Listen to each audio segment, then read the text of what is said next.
नाथूराम, अमरनाथ और महेश बाबू तीन भाई थे। नाथूराम सबसे बड़ा था और माँ बाप के मरने के बाद अमरनाथ और महेश बाबू को उसी ने पढ़ा लिखा कर बड़ा किया था। नाथूराम थोड़ा रूढ़िवादी विचारों का था। वो बेटे की चाह में दो बेटियों का बाप बन गया था, पर बेटियों का भाग्य भी बड़ा ही खोटा निकला। पहले बेटियों की माँ गुजर गई और अब नाथूराम भी चल बसा। नाथूराम की चिता पर उसकी दो बेटियां कोमल और रेखा रोते हुए, बापू, लौट आओ ना बापू। हम दो बहनों को अनाथ करके मत जाओ बापू। बापू, पहले माँ और अब आप भी हमें छोड़ चले। नाथूराम की दोनों बेटियां फूट फूट कर रोए जा रही थी कि तभी उनके चाचा अमरनाथ और महेश बाबू उन्हें शांत करने की कोशिश करते हुए कहते हैं कि अरे बेटी, हमारे होते हुए तुम अनाथ कैसे हुई? अरे हम भी तो तुम्हारे माँ बाप है बेटी। हमारे होते हुए तुम्हें अनाथ कौन कह सकता है? हम तुम्हें सगे माँ बापों की तरह रखेंगे मेरी बच्ची। ये कहकर दोनों चाचा नाथूराम की बेटियों का धीरज बनाते हैं। जिस घर में वह सब रहते थे वह बनाया तो नाथूराम का था, पर अब उसके मरने के बाद उस घर के मालिक अमरनाथ और महेश बाबू ही बन गए थे। वह दोनों तो खुद को नाथूराम की बेटियों का पिता ही मान रहे थे, मगर उनकी पत्नियां उर्मिला और गरिमा उन्हें अनाथ समझकर उन पर अत्याचार करने लगती थीं। सुन रही रेखा, तू सबसे बड़ी है। आज से तू ही सबके लिए खाना बनाएगी। और सुन, ए कोमल, और तू पूरे घर के बाकी काम करेगी। ये मत समझना कि तुम दोनों बहनें हमारी छाती पर बैठकर मुफ्त की रोटियां तोड़ोगी। काम करोगी तो ही खाना मिलेगा। हाँ। एक दिन वह दोनों बहनें स्कूल जाने के लिए तैयार होने लगती हैं तो उनकी चाची उर्मिला और गरिमा उन पर बहुत गुस्सा आता है। उर्मिला गुस्से से बोली, आज से तुम सबका स्कूल जाना बंद। अरे तुम स्कूल चली जाओगी तो घर के काम क्या तुम्हारे माँ बाप आके करेंगे? और सुनो, तुम्हारे चाचा पूछें तो कहना हम खुद ही पढ़ना नहीं चाहती हैं। अगर ऐसा नहीं बोला ना तो तुम दोनों को कान पकड़ के घर से बाहर कर दूंगी। हाँ, और पिटाई होगी वो अलग। ठीक है चाची, हम यही कहेंगी। कोमल बहुत ही समझदार थी और अपनी चाची के बर्ताव को अच्छे से समझती थी, मगर हालात से मजबूर होकर चुप ही रहती थी और जो भी उसकी चाचियां कहती वह उसे आसानी से मान लेती थी। रेखा, अरे कहाँ मर गई कमबख्त? क्या है चाची? दिख नहीं रहा क्या है? मैं तैयार होकर कहीं बाहर जा रही हूँ। जल्दी से मेरी सैंडलों को साफ करके ला जा। कभी खाना तो कभी बर्तन, कभी झाड़ू पोछा तो कभी कपड़े। दोनों अनाथ बहनों का काम करते करते सुबह से शाम हो जाती, पर काम खत्म ना होता। इतनी मेहनत करके भी जो रूखा सूखा मिलता बेचारी उसी को खाकर सो जाती, मगर फिर भी चाची ताने देती रहती थी।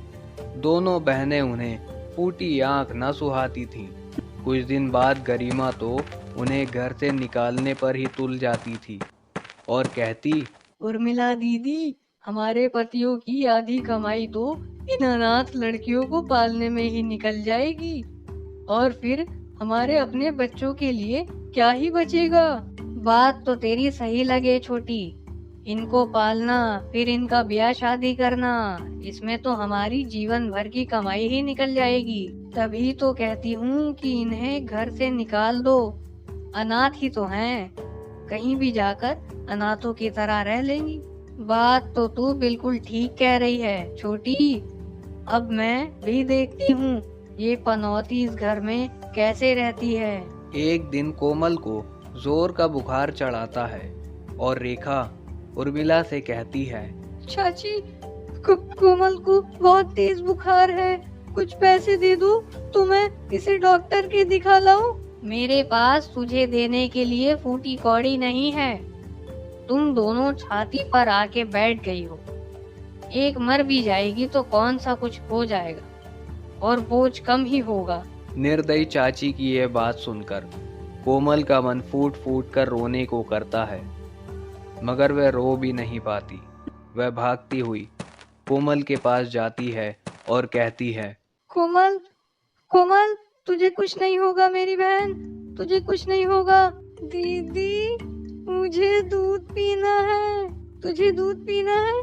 ठहर, मैं अभी लाती हूँ। ये कहकर कोमल दूध लाने के लिए रसोई में जाती है, मगर जैसे ही वह गिलास में दूध डालने लगती है, उसके हाथ से बर्तन छूट जाता है और सारा दूध फर्श पर ही बिखर जाता है। फिर क्या था, उर्मिला और गरिमा को उन्हें घर से निकालने का बहुत अच्छा मौका मिल जाता है और उर्मिला गुस्से से बोलने लगती है, कर दिया सारे दूध का सत्यानाश। अब तुम दोनों बहनें इस घर में एक पल भी नहीं रह सकती। चलो जल्दी निकलो इस घर से। ये कहकर उर्मिला और गरिमा उन्हें घर से निकाल देती है और वो दोनों चलते चलते दूसरे गांव में आ जाती हैं। कोमल को अब भी बहुत तेज बुखार था और रेखा उसे एक डॉक्टर के पास ले जाती है और कहती है, डॉक्टर जी, देखो मेरी बहन को बहुत तेज बुखार है, इसे दवा दे दो ना। अरे पैसे हैं तेरे पास? नहीं है, हम दोनों बहनें अनाथ हैं। तो फिर चलो भागो यहाँ से, यहाँ बिना पैसे के दवा नहीं मिलेगी। दोनों बहनें वहां से रोते हुए चल देती हैं और चलते चलते एक जंगल में आ जाती हैं।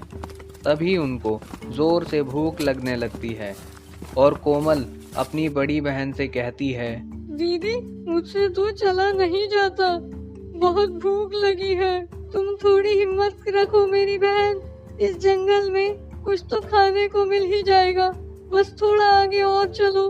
वो दोनों बहनें थोड़ा आगे जाती हैं तो उन्हें एक झोपड़ी दिखाई देती है और वे झोपड़ी के सामने खड़े होकर चिल्लाने लगती हैं, हम बहुत भूखी हैं, कोई हमें खाना दो, खाना दो हमें। तभी उस झोपड़ी से एक बुढ़िया बाहर आती है और उन्हें हैरानी से देखते हुए कहती है, अरे कौन हो तुम और यहाँ कैसे? बुढ़िया के ये कहने पर दोनों बहनें रोते हुए बुढ़िया को अपनी सारी सच्चाई बताने लगती हैं और उनकी बात सुनकर बुढ़िया कहती है, आज के बाद तुम सब अनाथ नहीं हो, मैं हूँ तुम्हारी दादी, तुम दोनों मेरी पोतियाँ, तुम दोनों यहीं मेरे पास रहो, यहाँ जंगल में मेरी बहुत सारी जमीन है, हम साथ मिलकर खेती करेंगे और अच्छे से जिंदगी गुजारेंगे।